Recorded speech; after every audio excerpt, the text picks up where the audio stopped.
আগামীকাল আমাদের কাঁথি মুসলিম সারা কমিটির সমস্ত সদস্যদেরকে নিয়ে সাধারণ সভা হবে।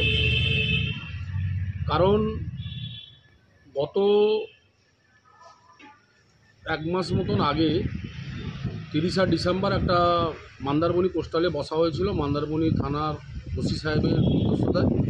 ওখানটায় ডেরা কালিন্দীতে একটা মসজিদের জায়গা নিয়ে, যে মসজিদের জায়গাতে মসজিদ করতে দিচ্ছে না কিছু বেধর্মী, কিছু মন গড়া ধর্ম করে নিয়ে যারা বসে আছে, যারা কোনো ধর্মে বিশ্বাসী নয়, একটা ভ্রান্ত একটা পাগলের দল, তাদের বিরুদ্ধেই আমাদের আগামীকালকে সমস্ত কাঁথি মুসলিম সারা কমিটির সমস্ত সদস্যদের নিয়ে আমরা একটা সাধারণ সভা ডেকেছি।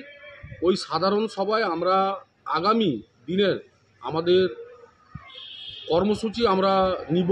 কেন আমরা দেখেছি, আমরা আইনের উপরে আস্থা রেখে আমাদের বাবরি মসজিদ গেছে, আইনের উপরে আস্থা রেখে আমাদের সম্বাল মসজিদ যেতে চলেছে, আইনের উপরে আস্থা রেখে আমাদের জ্ঞানপাপী মসজিদ যেতে চলেছে।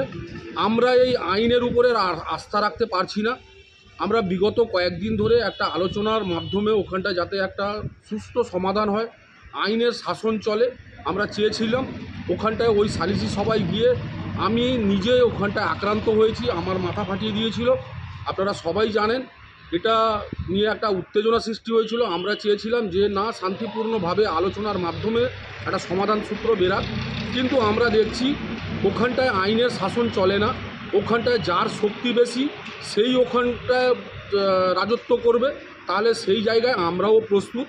আগামীকাল আমরা এই মিটিংয়ের মাধ্যমে আমরা ওখানটায় সাধারণ সভায় আমরা সিদ্ধান্ত নিয়ে আমরা ডেরা কালিন্দীতে মসজিদ ওখানটায় তৈরি করব, এই প্রতিজ্ঞা নিয়ে। ওখানটায় যদি প্রাণও যায় কারোর, তাহলে আমরা ওখানটা প্রাণ দিতে আমরা প্রস্তুত। আমরা ওখানটায় যাব এবং মসজিদ আমরা ওখানটায় করব। তাতে আইন যদি হাতে তুলতে হয় আমরা আইন হাতে তুলব। তাতে যদি কিছু বেধর্মীদের সঙ্গে লড়াই করতে হয় আমরা রক্তক্ষয়ী আন্দোলন করব, আমরা লড়ব। এই জায়গাটা আমরা সিদ্ধান্ত নেব।